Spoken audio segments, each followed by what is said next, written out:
Start करते हैं आप सिंपली, जैसे कि व्यूअर्स का कंसर्न था रिलेटेड टू बैंक निफ्टी, तो सिंपली यहाँ पर आप बैंक निफ्टी पे क्लिक करेंगे। जैसे ही आपने क्लिक किया आपके पास डेटा आ गया। जो करंट एक्सपायरी है बैंक निफ्टी की वह है 29 मई 2024। जैसे उसके नीचे प्रॉपरली आपको ऑप्शन चेन मिल रही है। ऑप्शन चेन में एक लाइन मेंशन है ऑप्शन चेन के ऊपर ही, जिसमें सिंपली ये मेंशन किया गया use data after 10:30 AM। It means अगर आप इस सॉफ्टवेयर को यूज कर रहे हैं तो एटलीस्ट 10:30 तक का वेट करें। 10:30 के बाद जब एक प्रॉपर आपके पास क्लैरिफिकेशन हो जाए उसके बाद आप अपनी ट्रेड एग्जीक्यूट करें, जो आपके लिए ज्यादा फ्रूटफुल रहेगी।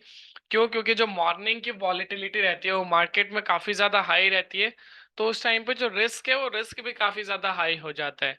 तो इसलिए हमारा प्रोस्पेक्टिव क्या रहता है कि आप उस रिस्क को अवॉइड करें, और जब आपका एक बार रिस्क मार्केट से निकल जाए उसके बाद आप एंट्री बनाएं, तो वो ज्यादा आपके लिए फ्रूटफुल रहेगी रादर देन जब आप वॉलेटिलिटी में ट्रेड करते हैं। क्योंकि अभी तो सिंपली अगर आप देखोगे आजकल जो इवेंट चल रहा है इलेक्शन की वजह से, तो आजकल तो ऑलरेडी मार्केट में बहुत ज्यादा वॉलेटिलिटी भरी हुई है। तो एटलीस्ट 10:30 का वेट करें जब आपके पास एक फ्रूटफुल डेटा आ जाए, एक सफिशिएंट डेटा आ जाए जहां से आपको एक प्रॉपर क्लैरिफिकेशन मिल जाए कि हाँ आप मार्केट की क्या डायरेक्शन होने वाली है, फिर उसके अकॉर्डिंग कैसे ट्रेड करना है आपको। वो सारी चीजें यहाँ पर आप देख सकते हैं। ठीक है, सिंपली अब जैसे कि आ जाते हैं ऑप्शन चेन पर। ऑप्शन चेन में क्या क्या डिटेल्स है? Last means last traded price क्या है, ओपन इंटरेस्ट। ठीक है, ओपन इंटरेस्ट आप में से कितने ऐसे व्यूअर्स हैं जिन्हें अभी भी ओपन इंटरेस्ट का मतलब नहीं पता है? एक बार हैंड रेज कर दीजिए अगर कोई ऐसा व्यूअर है जिसको अभी भी ओपन इंटरेस्ट का मतलब नहीं पता है। इन शॉर्ट,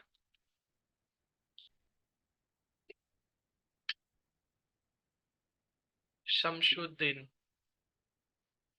ठीक है, चलिए देख लेते हैं। सिंपली यहाँ पर आपको स्लाइड दिख रही होगी जिसमें से एक लाइन मेंशन है यहाँ पर ओपन इंटरेस्ट से related. The total number of outstanding derivative contracts such as options और futures that have not been settled for an assets. Simple words में अगर हम बात करें तो वो कॉन्ट्रैक्ट जो अब तक सेटल्ड नहीं हुए हैं, किसके हैं? वो फ्यूचर्स के हो रदर देन वो ऑप्शंस के हो जो अब तक सेटल्ड नहीं हुए। इट मीन्स लोगों ने बाय तो किया but end of the time sell नहीं किया, या लोगों ने सेल तो किया but end of the time buy नहीं किया। इट मीन्स अभी भी वो पोजीशंस रनिंग है। तो वो क्या हो गया? आपके सभी ओपन इंटरेस्ट के अंदर आ गए। इट मीन्स अभी इतनी पोजीशंस ओपन है, और as per the exchange guidelines इसमें हम 3 मिनट से ऊपर के कॉन्ट्रैक्ट्स लेते हैं। फॉर एन एग्जांपल, आपने एक ट्रेड लिया निफ्टी या बैंक निफ्टी जिस भी इंडेक्स में आप लेते हैं, और उस ट्रेड को 3 मिनट से ज्यादा होल्ड करते हैं आप, तो वो कॉन्ट्रैक्ट में आता है आपका क्या? वो ओपन इंटरेस्ट में कैलकुलेट होता है, यानी कि ओपन पोजीशन में आता है, तो वो आपका ओपन इंटरेस्ट कहलाता है। ठीक है, आई होप सो अब आपको क्लियर हो गया होगा शमशुद्दीन जी। फिर उसके बाद आता है change in open interest. Change in open interest अगर आप देखेंगे, यानी कि ये तो हो गया टोटल ओपन इंटरेस्ट, और उससे आज के दिन में क्या चेंजेस आए हैं as compared to previous day, तो वो यहाँ पर आपको देखने को मिल रहा है। ठीक है, अब जैसे कि यहाँ पर आप देखोगे कितना है, ऑलमोस्ट 5 लाख है। यहाँ पर टोटल है 12 लैक्स, बट आज के दिन में 5 लाख डेटा है। फिर स्ट्राइक्स और ये परसेंटेज आपको जस्ट वॉल्यूम रिप्रेजेंट करता है कि कौन से स्ट्राइक्स पे सबसे ज्यादा वॉल्यूम आपको देखने को मिल रही है। इन टर्म सिंपली यहाँ पर आप देखेंगे जैसे कि टोटल ओपन इंटरेस्ट कितना है, टोटल ओपन इंटरेस्ट है 38,46,000। बट आज के दिन में जो ओपन इंटरेस्ट यहाँ पे इंक्लूड हुआ है as compared to previous day वो हुआ है 15,72,000। यानी कि अगर आप इस 38 लाख में से 15 लैक्स को माइनस कर दोगे तो कल तक ये जो डेटा रहेगा यहाँ पे ऑलमोस्ट जस्ट 23 लैक्स रहेगा। यानी कि आज के दिन में जो चेंजेस आए हैं 49,500 के स्ट्राइक पर, वो 69% एक्स्ट्रा ओआई बिल्ड हुआ है as compared to previous day. Same अगर आप 49,400 पे देखेंगे तो टोटल ओपन इंटरेस्ट है 22 लाख, आज के दिन में आया है 13 लाख। यानी कि कल तक जस्ट माइनस से 9 लैक्स का डेटा होगा यहाँ पर। यानी कि आज 145% एक्स्ट्रा ओआई बिल्ड हुआ है यहाँ पर। सेम 241% एक्स्ट्रा वही बिल्ड हुआ है यहाँ पे 17। तो ये चीजें क्लियर हो गई आपको। अब लेफ्ट हैंड साइड में कॉल ऑप्शन का डेटा, राइट हैंड साइड में पुट ऑप्शन का डेटा आपको देखने को मिल रहा है। क्लियर? अब उसके अलावा थोड़ा सा नीचे आएंगे यहाँ पर। अब ये जो इसके अंदर आप देख रहे हैं कुछ हाईलाइटेड नंबर्स आप देख रहे होंगे, जैसे कि एक ये हाईलाइटेड नंबर, एक ये, और एक ये क्या है? ये हाईलाइटेड नंबर्स और आपको ये क्या रिप्रेजेंट करते हैं? ठीक है, सबसे पहली चीज अगर हम बात करें जो आपको कॉल साइड में ओपन इंटरेस्ट पे आपको हाईलाइटेड नंबर्स देखने को मिल रहा है 50,000 पर, ये क्या है? तो ये सिंपली आपका क्या है, ये आपका रेसिस्टेंस है, क्योंकि अगर आप बात करेंगे 50,200, सॉरी 50,200 से लेके 48,600 तक टोटल 17 स्ट्राइक्स आपको यहाँ पे देखने को मिल रही हैं। बट इन 17 स्ट्राइक्स में सबसे ज्यादा जो कॉल साइड में पोजीशंस क्रिएट है वो क्रिएट है 50,000 पर, जहां पर ऑलमोस्ट 46 लाख कॉन्ट्रैक्ट रनिंग में है, अभी भी ओपन पोजीशंस हैं। तो मींस ये आपका क्या हो गया, ये आपका हो गया रेसिस्टेंस, यानी कि जो बैंक निफ्टी की अपर रेंज है वो है 50,000 की। ठीक है, सेम इसी तरीके से सेकंड की बात करें, ये जो आपको 49,000 स्ट्राइक्स के अंदर देखने को मिल रहा है, और इसी के नियर बाय ये परसेंटेज क्यों देखने को मिल रहा है, ये क्या चीज है? तो ये सिंपली आपको मार्केट का एट द मनी बताता है, जहां पे मार्केट उस दिन ओपन होता है। जैसे लाइव यहाँ पर देख लेते हैं, बैंक निफ्टी अभी चल रहा है 49,302। ठीक है, अब यहाँ पर अगर लेकिन आप प्राइस देखोगे, जैसे कि ओपनिंग प्राइस क्या था आज का, 49,390.90, यानी कि नियर बाय था 400 के। तो ये क्या हो गया आपका एट द मनी। इसीलिए आप जो हमने वहां पर एक टॉपिक भी मेंशन किया था कि एट द मनी पर आपको क्यों बाय करना है और इन द मनी पे क्यों बाय करना है, क्योंकि यहाँ पर आपको वॉल्यूम अच्छी मिलती है, लिक्विडिटी अच्छी मिलती है, जो आपको ओटीएम पर नहीं मिलती है। ठीक है, ये आपका ओटीएम हो गया, ये जो स्ट्राइक्स है जैसे कि अभी मार्केट चल रही है, तो यहाँ पर ये आपका ओटीएम, ये आपका आईटीएम, और जैसे कि अभी मार्केट अगर आप देखोगे, मार्केट अभी चल रही है और 48,300 के आसपास, तो ये आपका क्या हो गया 300 जो है एटीएम। इसे सिंपली आप इस तरीके से भी फाइंड आउट कर सकते हैं, लाइक जैसे कि जब मार्केट जिस रेंज के पास चल रही है वो तो आपका एट द मनी, और एट द मनी पे हमेशा आपको एवरेज प्रीमियम देखने को मिलते हैं। सबसे ज्यादा जो हाई प्रीमियम आपको देखने को मिलेगा वो रहेगा इन द मनी पर। ठीक है, और सबसे जो चीप और लोवेस्ट प्रीमियम आपको देखने को मिलेगा वो मिलेगा आउट ऑफ द मनी पर। तो हमेशा आपका फोकस होना चाहिए या तो एट द मनी या तो इन द मनी।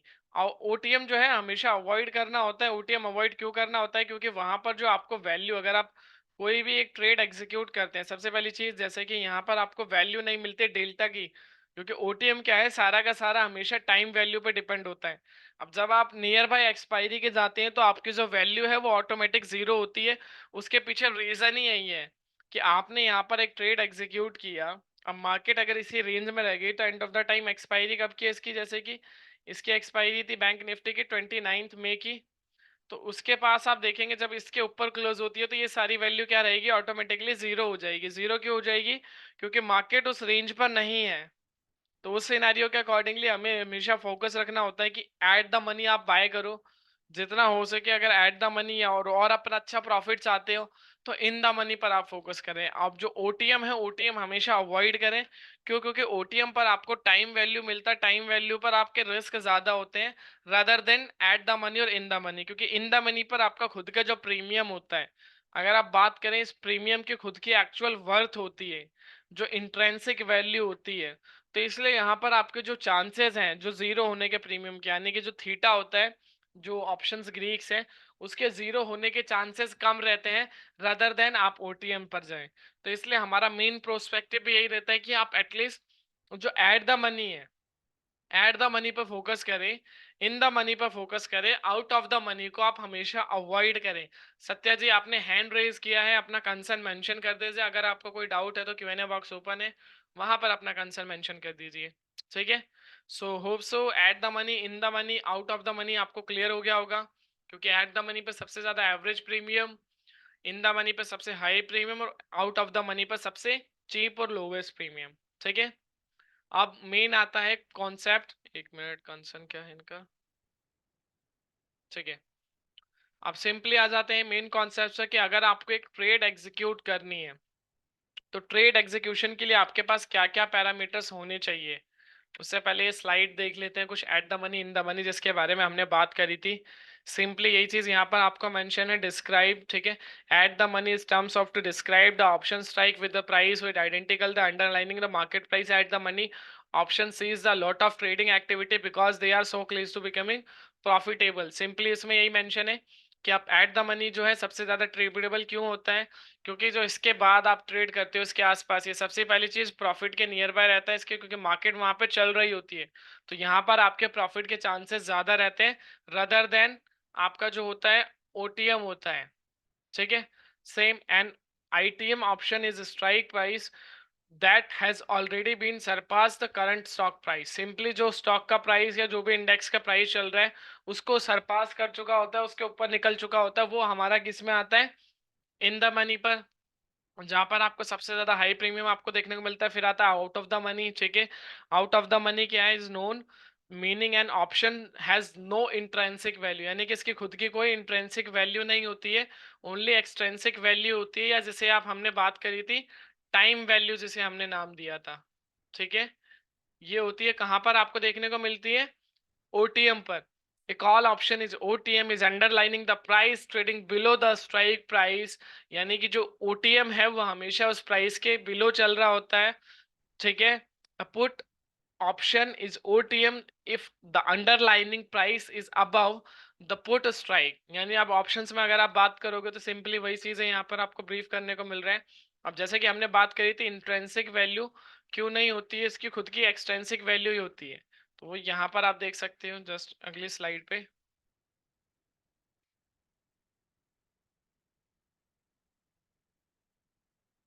हम्म,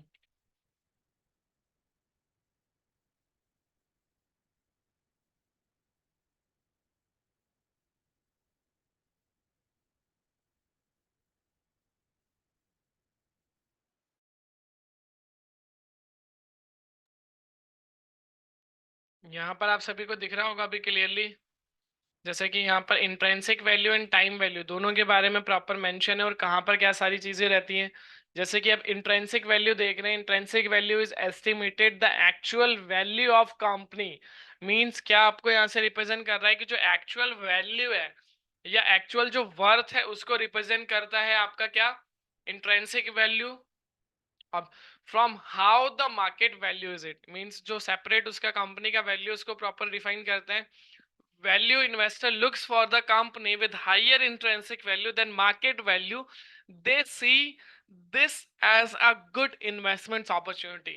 जब बात करते हैं यहाँ पे एक वैल्यू इन्वेस्टर की, मींस वो अपना पैसा कहां पर लगाता है जहां पर आपको हाइयर इंट्रेंसिक वैल्यू देखने को मिलती है।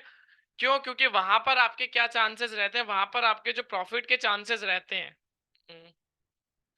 वो ज्यादा अच्छे रहते हैं, इन्वेस्टमेंट्स अपॉर्चुनिटी ज्यादा रहती है। ठीक है, और आपकी जो वैल्यू है वहां पर गुड इन्वेस्टमेंट हुई और प्रॉफिट के चांसेस ऑटोमेटिकली बढ़ जाते हैं क्योंकि वहां पर इंट्रेंसिक वैल्यू हाई रहती है। तो मेन प्रोस्पेक्टिव यही रहता है सेम, अगर आप ऑप्शंस में भी ट्रेड करते हैं तो इन द मनी या एट द मनी पर आप हमेशा अपनी ट्रेड को एग्जीक्यूट करें रदर देन ओटीएम पर। ठीक है, जो आउट ऑफ द मनी। अब टाइम वैल्यू क्या है, time value is often explained as the amount an investor is willing to pay for an option above its intrinsic value। This amount reflects hope that the option value increase before expiration। ठीक है, due to favourable changes in underlining security. Simply अगर हम बात करें जो investor है वो पे करता है ऑप्शन के खुद की जो इंट्रेंसिक वैल्यू जो अबव होती है उसके। ठीक है, अब यहाँ पर वो क्या प्लान करता है कि भाई जो एक्सपायरी है, एक्सपायरी से पहले उसके ऊपर निकल जाए जिस प्राइस पे उसने बिड लगाई थी।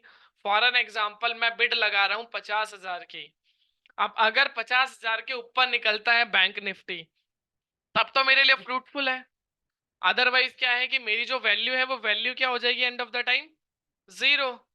तो वो सारी चीजें मुझे देखनी है यहाँ पर कि भाई वो जीरो से बचना है मुझे, तो इसलिए मैं टाइम वैल्यू पर फोकस करूंगा। टाइम वैल्यू अवॉइड करके मैं इंट्रेंसिक वैल्यू पे जाऊंगा, इंट्रेंसिक वैल्यू मुझे इन द मनी पे मिल रही है। ठीक है, उसके बाद एटीएम पर क्या है, टाइम वैल्यू है और ओटीएम पे भी, बट एटीएम पे क्या है आपके पास एक एडवांटेज होता है क्योंकि यहाँ पर आपके पास एवरेज प्रीमियम रहता है और यहाँ पे आपको चीप प्रीमियम मिलता है और यहाँ पर आपको हाई प्रीमियम देखने को मिलता है। तो सबसे ज्यादा जो बेनिफिट्स वाली स्ट्राइक्स रहती है वो होती है इन द मनी, फिर एट द मनी, और सबसे जो आपको अवॉइड करना होता है, ठीक है, वो करना होता है आउट ऑफ द मनी। तो आई होप सो आपको आपको क्लियर हो गया होगा in the money, eight the money और आउट ऑफ द मनी, और इसे अब आप भूलेंगे भी नहीं जैसे कि अभी तक हमने देखा है यहाँ पर। अब आ जाते हैं मेन कॉन्सेप्ट्स पर कि अगर आपको एक ट्रेड एग्जीक्यूट करनी है तो ट्रेड एग्जीक्यूशन के लिए आपके पास क्या पैरामीटर्स रहेंगे। फॉर एन एग्जांपल मुझे एक कॉल ऑप्शन बाय करना है, ठीक है, या पुट ऑप्शन बाय करना है, तो वो मैं कैसे करूंगा। उससे पहले हम ये देख लेते हैं, जैसे कि हमने ऑप्शन चेन के बारे में देख लिया, ठीक है, सेकंड ओटीएम वाईटीएम डिस्कस कर लिया। अब आ जाते हैं मेन कि अगर मुझे एक कॉल या पुट ऑप्शन बाय करना है ऑटो टेंडर की मदद से, तो वो मैं कैसे करूंगा, ठीक है, उसके ऊपर बात करते हैं। फिर उसके बाद हम स्टॉक्स वाले कैटेगरी पे आएंगे।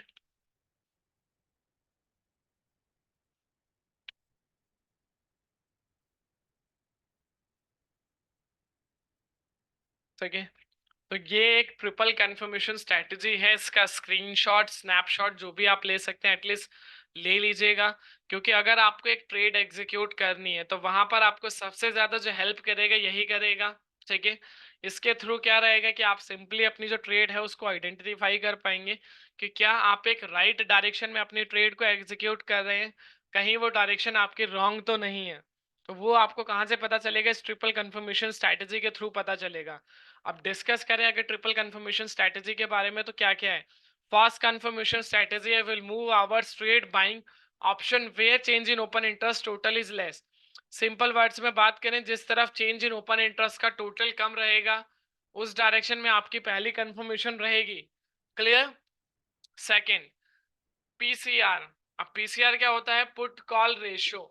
अब पुट कॉल रेशियो से ही आपको समझ में आ रहा होगा कि पुट कॉल रेशियो का मतलब हो गया कि जो पुट के कॉन्ट्रैक्ट्स हैं, ठीक है, उसको आप डिवाइड करते हैं कॉल के कॉन्ट्रैक्ट से, जिसके बाद आपकी जो रेशियो निकल कर आती है वो आपकी पुट कॉल रेशियो हो गई। अब यहाँ पर हमने जो इसको कैटेगराइज कर रखा है, हमने जो यहाँ पे पीसीआर है वो change in open interest divided by change in open interest, जो पुट साइड का चेंज इन ओपन इंटरेस्ट है उसको हमने डिवाइड किया है change in open interest call side से, और वो यहाँ पर हमने क्लियरली मेंशन किया हुआ है।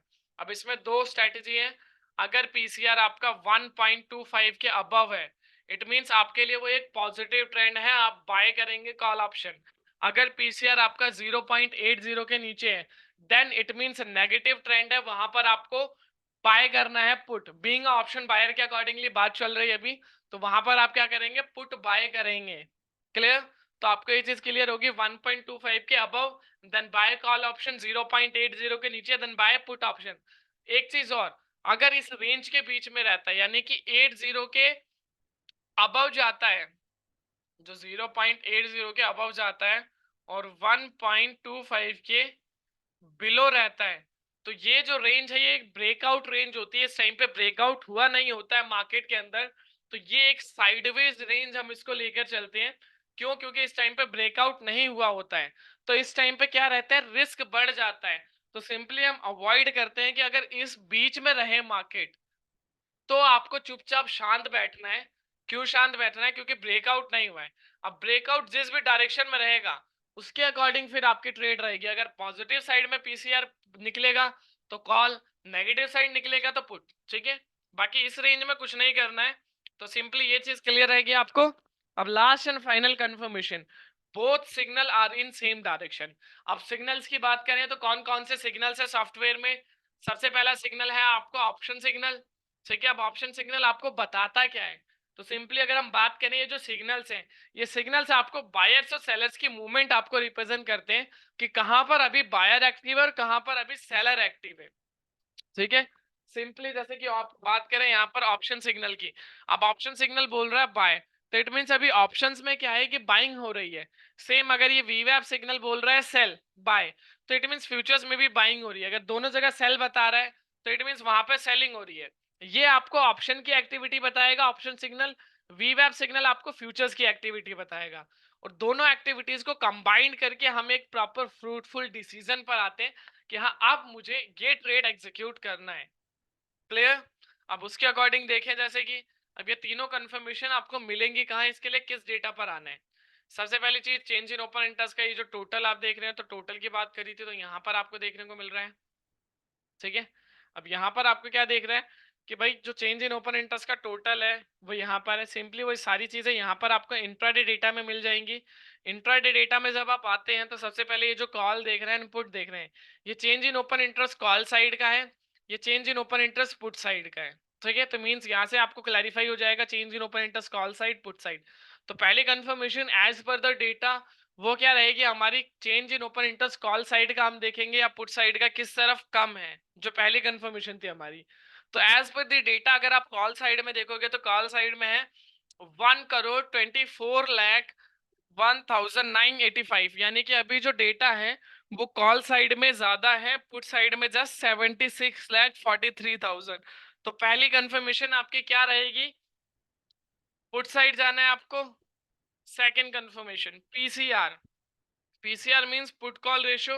अब पुट कॉल रेशियो आपको क्या आइडेंटिफाई कर रहा है, उसमें सिंपली मेंशन किया था 1.25 के above then buy call option, 0.80 के नीचे then buy put option. Clear. तो यहाँ पर क्या है 0.62, यानी कि 80 के बिलो है, यानी कि सेकंड कंफर्मेशन भी मेट पुट साइड की। Third and final confirmation both signal are in same direction. अब सिग्नल्स की बात करें, जैसे कि ऑप्शन सिग्नल है, ये क्या बता रहा है, सेल बता रहा है।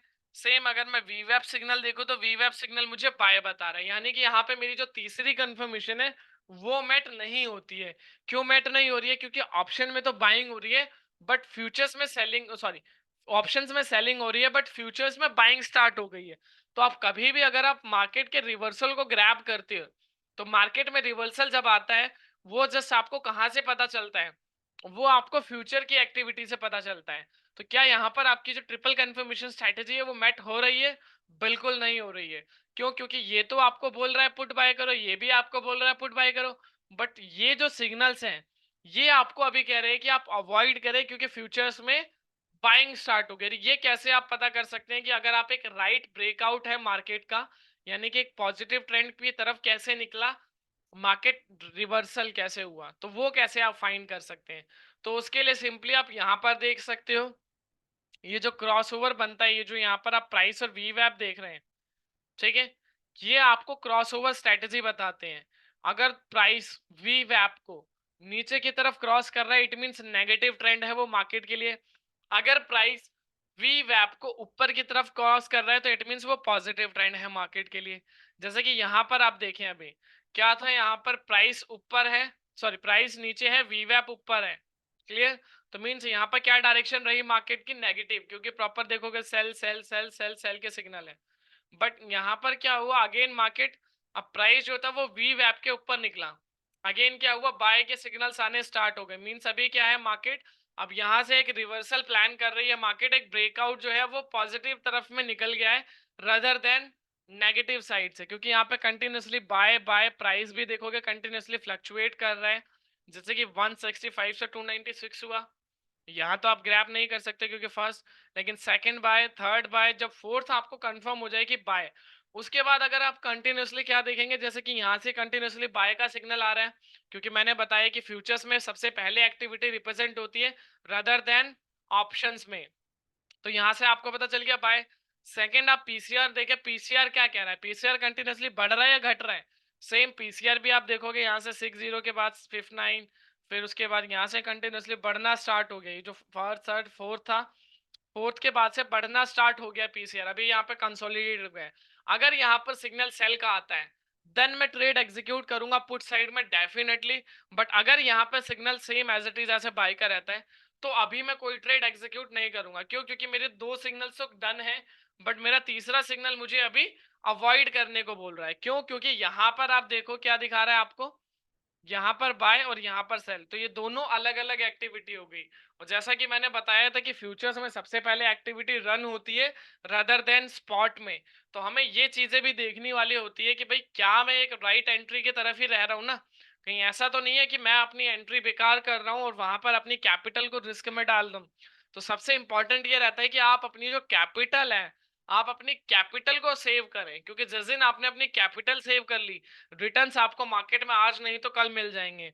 बट मेन प्रोस्पेक्टिव क्या रहता है आपका कि आप अपनी प्रिंसिपल अमाउंट को सेव कर सके। तो as per the bank Nifty trend अभी कोई ट्रेड मेरे पास नहीं बनती है अकॉर्डिंग टू सॉफ्टवेयर। बट अगर यहाँ पर ये सेल का सिग्नल आता है देन डेफिनेटली, क्योंकि प्राइस और वी वैप में गैप कम है, तो मैं एक एंट्री जरूर प्लान करूंगा पुट साइड में, और वो एंट्री जो रहेगी मेरी एट द मनी के नियर बाय रहेगी, यानी कि 49,300 का जो कॉल ऑप्शन है, सॉरी पुट ऑप्शन है, वो मैं बाय करूंगा अगर यहाँ पे सिग्नल सेल का आता है। वो अभी हम आगे देखेंगे अगर सिग्नल सेल का आता है। But as per the data अभी यहाँ पर तीनों कंफर्मेशन मेट नहीं हो रही है, तो हम अवॉइड करेंगे बैंक निफ्टी के अंदर कोई भी ट्रेड। निफ्टी देख लेते हैं क्या निफ्टी में एग्जीक्यूशन मेट हो रही है जी। जैसे कि अभी यहाँ पर अगेन निफ्टी में सेल का सिग्नल आया, यहाँ पे बीच में दो सिग्नल्स बाय के आए थे और अभी यहाँ पे सेल का सिग्नल यहाँ पर आपको देखने को मिल रहा है। पीसीआर कंसोलिडेट कर रहा है। नेक्स्ट जैसे कि अभी मेरे पास 1:40 का डेटा आएगा, अगर पीसीआर मेरा गिरता है, क्योंकि पहला सिग्नल पुट साइड जाना है, सेकंड भी पुट साइड जाना है, थर्ड भी मुझे पुट साइड जाना है, क्योंकि दोनों सिग्नल सेम है। तो अगर यहाँ पर अब ये जो पीसीआर है कंटिन्यूसली गिरता है और प्राइस भी गिरता है, तो मैं प्रॉपर यहाँ पर एक ट्रेड लूंगा। क्यों लूंगा? क्योंकि प्राइस और वीवैप नियर बाय है। ये जो मैंने तीनों कंफर्मेशन स्ट्रेटेजी की बात करी है, ट्रिपल कंफर्मेशन तो मैट हो गई। अब फोर्थ कंफर्मेशन का यहाँ पे रूल आता है। और फोर्थ कंफर्मेशन आपको क्या बताती है? फोर्थ कंफर्मेशन आपको ये बताती है कि जो एंट्री आप लेने जा रहे हो उस एंट्री में रिस्क तो नहीं है। वो आपको कैसे पता चलता है? वो आपको यहाँ से पता चलता है सिंपली। इसका भी आप स्नैपशॉट जरूर ले लीजिएगा। यहाँ पर एक फोर्थ कंफर्मेशन मेंशन है, प्राइस एंड वीवैप gap with high and low risk strategy, जिसमें सिंपली मेंशन किया गया है कि जो हाई और लो रिस्क कैसे यहाँ पर मेंटेन करना है और कैसे आपको पता चलेगा कि आप एक ट्रेड एग्जीक्यूट करने जा रहे हो। उससे पहले ही आपको पता चल जाए कि मार्केट में भी कैसा रिस्क है। जब आपको पहले से ही पता चल जाएगा कि मार्केट में भी इस तरीके का रिस्क है, तो आप पहले से ही अवेयर हो जाएंगे रिलेटेड टू जो भी आपको बाय करना है। तो जैसे कि यहाँ पर मेंशन है फ्रेश एंट्री के लिए 0 से 20 पॉइंट, यानी कि यहाँ पे सबसे कम जो रिस्क रहता है। उसके बाद 20 से 40 जो लो रिस्क में आता है, 50 से 70 मीडियम रिस्क, हाई रिस्क की जो है वो है 80, यानी कि इसके ओवर गैप ज्यादा मिलता है इससे प्राइस और वी वैप में। तो इसको क्या करोगे? अवॉइड।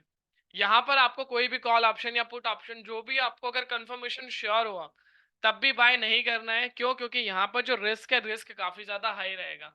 अगर आप इस रिस्क पे भी ट्रेड करना चाहते हो तो मिनिमम स्टॉप लॉस और टारगेट के साथ ट्रेड करें, ठीक है? जिसमें जितना कम हो सके उतना छोटा स्टॉप लॉस और उतना ही छोटे आप टारगेट रखें। ज्यादा के पीछे यहाँ पर ना जाएं, क्योंकि यहाँ पे जो रिस्क रहता है वो रिस्क काफी ज्यादा हाई रहता है। तो हमने स्टार्टिंग के 3 कैटेगरी की बात करी। अब उसके अकॉर्डिंग अगर मैं देखूं प्राइस और वी वैप में गैप कितना है, ठीक है? तो अब देख लेते हैं यहाँ पर जैसे कि कंटिन्यूसली अब यहाँ पे प्राइस और वी वैप में गैप कम है, बिल्कुल कम है। कितना गैप है? लास्ट अभी 1:40 का डेटा आया। प्राइस है 22,967, वी वैप है 22,984। दोनों के बीच में जो गैप आ रहा है वो आ रहा है 17 पॉइंट का, यानी कि पहली कैटेगरी में आता हूँ मैं लो रिस्क कैटेगरी में। तो मुझे क्या करना है? जब मेरी तीनों कंफर्मेशन मेट है उसके बाद प्राइस है 22,967, इसके सबसे नियर बाय जो स्ट्राइक है 22,950। तो यहाँ पर मैं एक पुट ऑप्शन बाय करूंगा 22,950 का। अब रिस्क कम है, यानी कि दोनों के बीच में गैप है 20 पॉइंट का, 17 पॉइंट का। तो उसके अकॉर्डिंग मैं पहली कैटेगरी के अंदर आता है, यानी कि लो रिस्क वाली में। तो उसके अकॉर्डिंग मेरे पास दो पैरामीटर्स हैं, देखिए, स्टॉप लॉस और टारगेट लगाने के। पहला पैरामीटर्स क्या है? क्योंकि रिस्क कम है तो मैं छोटा स्टॉप लॉस लूंगा। 23,950 का जो पुट ऑप्शन है उसका प्रीमियम है 102 रुपए। तो इसका 10%, यानी कि 12 रुपए, 10 रुपए मान लेते हैं, 11 रुपए, ठीक है? यानी कि आप 12 ले लेते हैं हम, फिर भी 102 है, तो यानी कि 90 रुपए मेरा स्टॉप लॉस हो गया, ठीक है? 102 पे अगर मैं बाय कर रहा हूँ 23,950 का पुट ऑप्शन, तो 90 मेरा स्टॉप लॉस, यानी कि 12 पॉइंट का 10% के अकॉर्डिंग बात कर रहा हूँ मैं कैपिटल पे। और 20% का मेरा टारगेट, यानी कि अगर मैं 12 पॉइंट का एसएल ले रहा हूँ तो एटलीस्ट 24 पॉइंट का टारगेट लूंगा, 20 से 24 पॉइंट का। तो वो मेरा टारगेट हो गया। तो स्टॉप लॉस हो गया मेरा कितना? 12 पॉइंट का, यानी कि 90 रुपए। टारगेट हो गया मेरा 124 रुपए का, सॉरी 126 रुपए का, ठीक है? ये मेरा टारगेट हो गया। और स्टॉप लॉस, सबसे पहली चीज तो ये रिस्क रिवॉर्ड आप अपने कैपिटल के अकॉर्डिंग लगा सकते हो।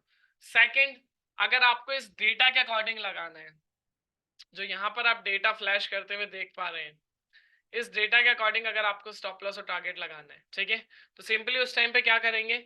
प्राइस था, अब इसको प्रॉपरली एक टेक्स्ट फॉर्मेशन में मैं आपको समझाता हूँ, ध्यान से देखिएगा, ठीक है?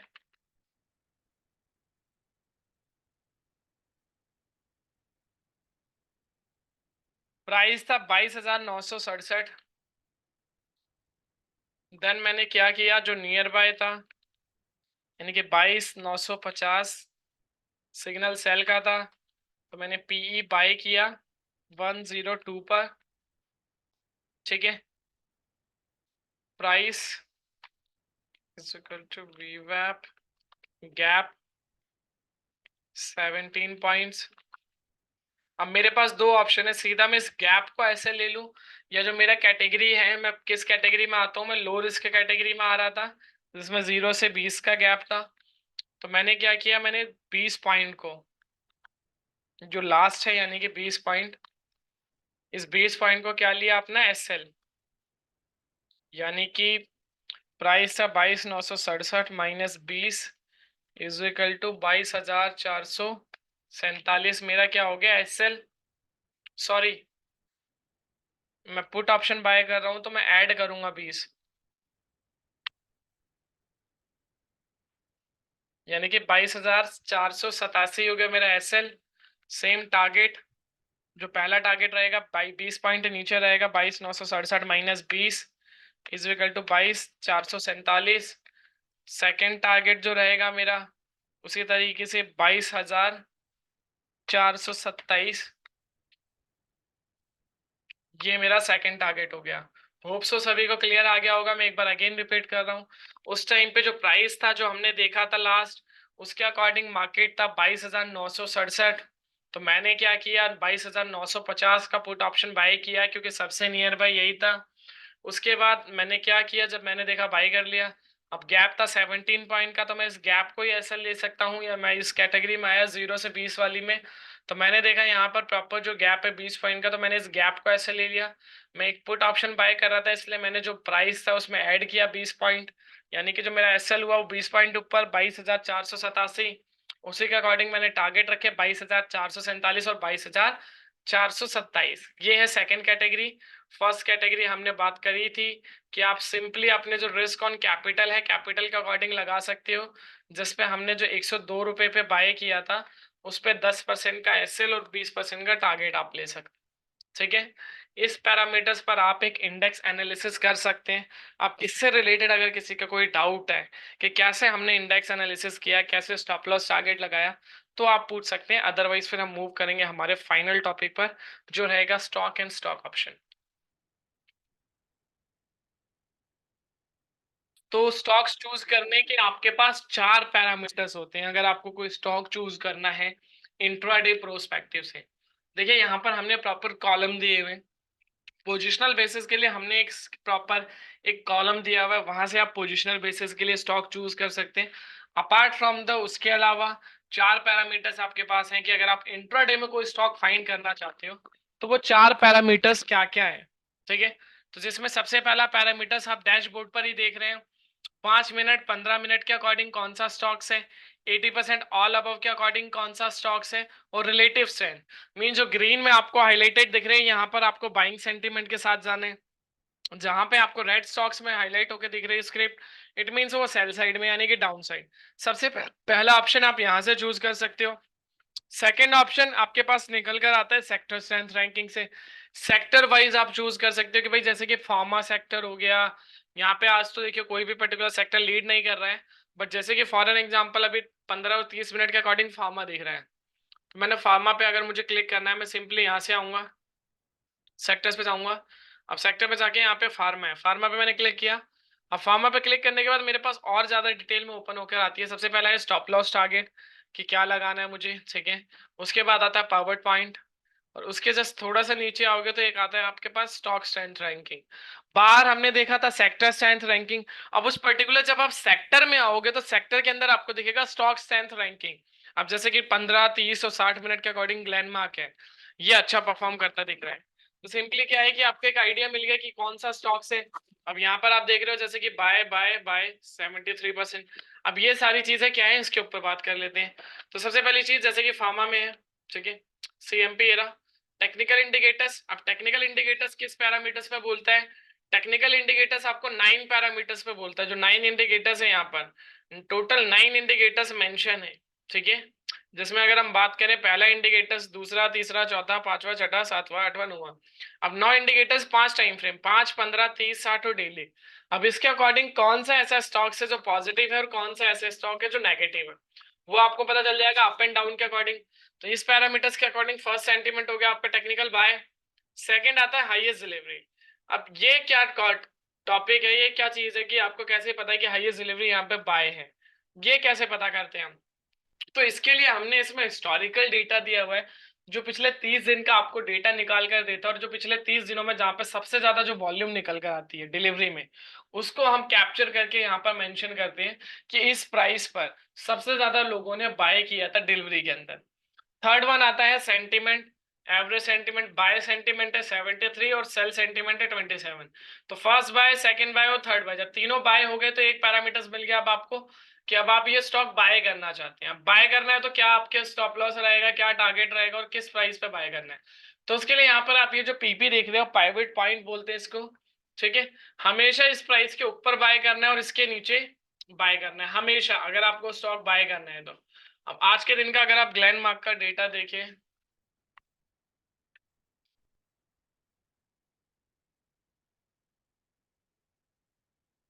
ठीक है, आज का जो ओपनिंग प्राइस है वो 1120 था, लो था 1110 और हाई है 1176, ठीक है। बिल्कुल बियॉन्ड द मार्केट है ग्लैंडमार्क, ठीक है। ऑलमोस्ट खुला ही आज ये तीनों टारगेट के ऊपर, तो यहाँ पर आपकी वो एंट्री नहीं बनती।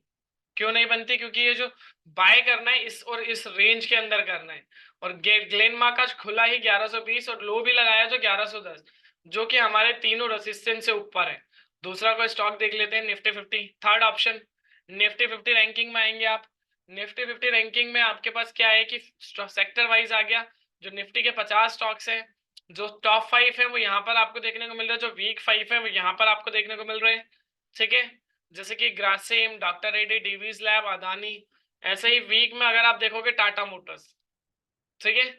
टाटा मोटर्स हेडलाइट में हाईलाइट है तो हमने टाटा मोटर्स पे क्लिक करेंगे, ठीक है। बट यहाँ पर क्या हेज डिलीवरी का सिग्नल नहीं है, अवॉइड। ग्रासिम,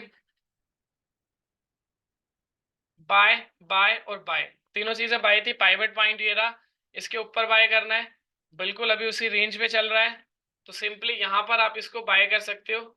इसको देख भी लेते हैं क्या इसने आज के दिन में कुछ इसमें चेंजेस हुए इस पर्टिकुलर स्टॉक्स में।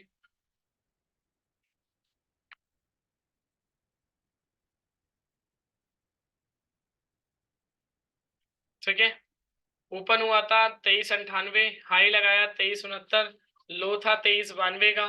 हमारी जो बाइंग रेंज है इसके ऊपर है, यानी कि बिल्कुल अभी बाइंग के रेंज में बना हुआ है। पहला टारगेट ये रहेगा और स्टॉप लॉसेस ये रहेगा।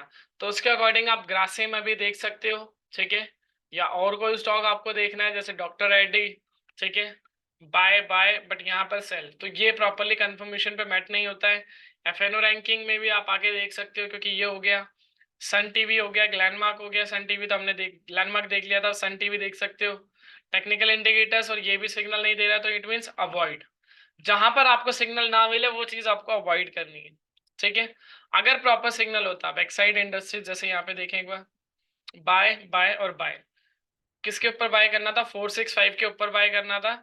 टारगेट ये रहे, क्या इस रेंज के अंदर आया है? ठीक है, अब इसको देख लेते हैं, इस रेंज के अंदर आया है या नहीं आया है आज।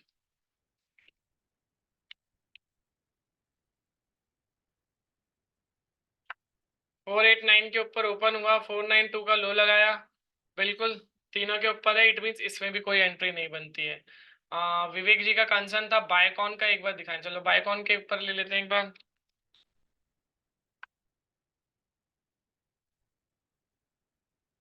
ठीक है, बायकॉन में क्या है, बायकॉन के अकॉर्डिंग बात करूं, फर्स्ट सिग्नल बाय, सेकंड भी बाय और थर्ड भी बाय। अब जैसे कि हाईएस्ट डिलीवरी बता रहे हैं, इसके ऊपर हमने वहां पे स्किप किया था। हाईएस्ट डिलीवरी कहाँ से आपको पता चलती है? तो ये जो सेकंड लास्ट ऑप्शन आप देख रहे हो डिलीवरी का, सिंपली 313 पे दिखा रहा बाय हुआ है, इस पे आप क्लिक करेंगे। जैसे ही आपने क्लिक किया आपके पास हिस्टोरिकल डेटा आ जाएगा यहाँ पर। अब इसको एक क्लिक करके देख लेते हैं यहाँ पे बायकॉन। अब पिछले 30 दिनों का डेटा आ गया स्टॉक्स का, स्टॉक किस प्राइस पर ओपन हुआ, क्या हाई लगाया, क्या लो था, क्या क्लोजिंग प्राइस थी, वॉल्यूम, डिलीवरी और डिलीवरी परसेंटेज। अब यहाँ पर आप देखें जैसे कि सबसे पहली चीज, पिछले 30 दिनों में जो ओपनिंग हाई प्राइस था वो कल का था, इसलिए हाईलाइटेड है, और कहीं भी आपको 318 नहीं देखने को मिलेगा, इसलिए ये क्या है आपका, ये आपका हो गया हाईलाइटेड पॉइंट्स, यानी कि पिछले 30 दिनों का हाई ओपनिंग प्राइस का। पिछले 30 दिनों का जो हाई लगाया स्टॉक्स ने वो 331। पिछले 30 दिनों का जो लो है स्टॉक्स का वो है 259, जो 19 अप्रैल को लगा था। पिछले 30 दिनों का जो क्लोजिंग हाई प्राइस था वो है 319, जो परसों की क्लोजिंग थी 24 मई की। उसके बाद डिलीवरी परसेंटेज सबसे ज्यादा कहां पर आपको देखने को मिल रही है, 60% यहाँ पर देखने को मिल रही है। और जो डिलीवरी में जो वॉल्यूम आपको सबसे ज्यादा देखने को मिल रही है, जो वॉल्यूम के साथ डिलीवरी क्वांटिटी, वो थी 26 अप्रैल को। 26 अप्रैल को सबसे ज्यादा लोगों ने यहाँ पर इसको बाय किया। तो इट मीन्स यहीं से हमने इस चीज को मेंशन किया हुआ है कि भाई तीन जो हाई था उसका, उस हाई को ही हमने मेंशन कर रखा है कि 313 रुपए में सबसे ज्यादा लोगों ने बाय किया है। अब एक प्रोस्पेक्टिव होता है जब कोई भी पर्सन बाय करता है डिलीवरी में स्टॉक्स को, और जो वहां पर हमने वॉल्यूम देखी वो काफी ज्यादा बल्क में वॉल्यूम थी डिलीवरी के अंदर। तो मीन्स वहां पे कोई भी इंडिविजुअल इन्वेस्टर नहीं होगा, वहां पे प्रॉपर इंस्टीट्यूशनल्स होते हैं। अब वो एफआईआई हो सकते हैं, डीआईआई भी हो सकते हैं। तो वहां पर हमारा प्रोस्पेक्टिव यही रहता है कि जब एफआईआई और डीआई आते हैं तो इट मीन्स अगर आपको एक लॉन्गर टर्म के लिए स्टॉक चाहिए तो यहाँ से आप बाय कर सकते हो। जो पैरामीटर्स हमने देखा इस पैरामीटर्स के अकॉर्डिंग बाय बिल्कुल बाय कर सकते हो। सेकेंड वन, या तो आप ये कर सकते हो जैसे कि, ठीक है, अब आपको प्रॉपर डिलीवरी बेसिस के लिए स्टॉक चाहिए तो यहाँ पर हमने कॉलम दिया हुआ है स्टॉक पोजिशनल। ठीक है, स्टॉक पोजिशनल में आएंगे आप, सिंबल है सीएमपी। बाय कितने के ऊपर करना है, सेल कितने के नीचे करना है, target 1 target 2 stop loss, sentiments दिए हुए क्लियर कट मेंशन है। तो उसके अकॉर्डिंग आप प्लान कर सकते हो पोजिशनल के लिए। अब आ जाते हैं वापस से, जो चार पैरामीटर्स हमने बात करनी थी कौन कौन से थे स्टॉक्स के। तो पहला हमने यहाँ पर देखा 5 मिनट 80% अबव रिलेटेड सेकंड हम सेक्टर वाइज देख सकते हैं। थर्ड वन मस्ट वॉच पे निफ्टी 50 रैंकिंग और FNO ranking wise. Fourth option आता है आपके पास मिसलेनियस। अब मिसलेनियस में आता है बाइंग सेंटीमेंट, जहाँ पे 60 से ज्यादा है क्लिक कर दीजिए। जैसे उबरोए हो गया, उबरोए लिबर्टीज में यहाँ पर 100% है प्रॉपर बाइंग। एशियन पेंट हो गया, अब एशियन पेंट में भी सेम बाय बाय बाय, इसके ऊपर बाय। तो यहाँ से आके आप वो देख सकते हो एशियन पेंट क्या आपको मिल रहा है यहाँ पर। 2875 ओपन हुआ, 2864 का लो था और हाई लगाया 2960 का। ठीक है, यानी कि इस प्राइस के ऊपर निकलने पे बाय करना था बिल्कुल। तो 29 1 पे बाय करते, तो जो हाई लगाया 8 का ही लगाया, ज्यादा ऊपर नहीं गया है अभी। तो अभी भी प्रॉपर बाइंग रेंज उसके अंदर बनी हुई है। तो वो सारे बस पैरामीटर्स होते हैं आपको देखने के कि कहाँ से आप क्या क्या चीजें देख कर अपनी एक ट्रेड एग्जीक्यूट कर सकते हैं। तो ये चार पैरामीटर्स हमने बात करी स्टॉक में। ठीक है, उसके अलावा हमने इंडेक्स की बात करी, जहां पर हमने निफ्टी और बैंक निफ्टी दोनों में एनालाइज किया था, जिसमें बैंक निफ्टी में थोड़ा सा जो ट्रेंड था वो साइडवेज था, क्योंकि वहां पे एक ब्रेकआउट नहीं हुआ था, क्योंकि फ्यूचर्स में बाइंग हो रही थी बट ऑप्शंस में सेलिंग हो रही थी। तो इसलिए हमने वहां पर अवॉइड करा था। बट निफ्टी में प्रॉपर सिग्नल से, तो उसके अकॉर्डिंगली वहां पर हमने सजेस्ट भी किया था कि आप ट्रेड एग्जीक्यूट कर सकते हैं। ठीक है, अब उसके अलावा बात करें कि भाई किसी का कोई डाउट या किसी का कोई कंसर्न, तो वो पूछ सकता है, फिर हम मूव करेंगे सेशन को वाइंड करने की तरफ। जैसा कि हमने यहाँ पे कॉल्स दी थी, उस टाइम पे 23,950 का जो पुट था 101 रुपये 80-90 पैसा, हमने 102 बोला था। और अभी माइनर सा ज्यादा ऊपर नहीं है, 108 रुपये, 6 से 7 पॉइंट ज्यादा नहीं है बट थोड़ा सा ऊपर है। इट मीन्स क्योंकि आप जब ट्रेंड कैप्चर करते हो तो ट्रेंड में आपको प्रॉपर सारी चीजें मिलती है। अब बीइंग अ स्कैल्पर, अगर आप एक स्कैल्पिंग करते हो तो 5 से 7 पॉइंट पे यहाँ पर आपके पास अच्छी क्वांटिटी में आप ट्रेड करें तो 5 से 7 पॉइंट इजिली आप बुक कर सकते थे। सत्या जी, अपना कंसर्न मेंशन कर दीजिए क्लियरली। MAE का मतलब मुझे समझ नहीं आ रहा है, मेंशन करिए प्रॉपरली अपना कंसर्न अगर आपको कुछ पूछना है तो।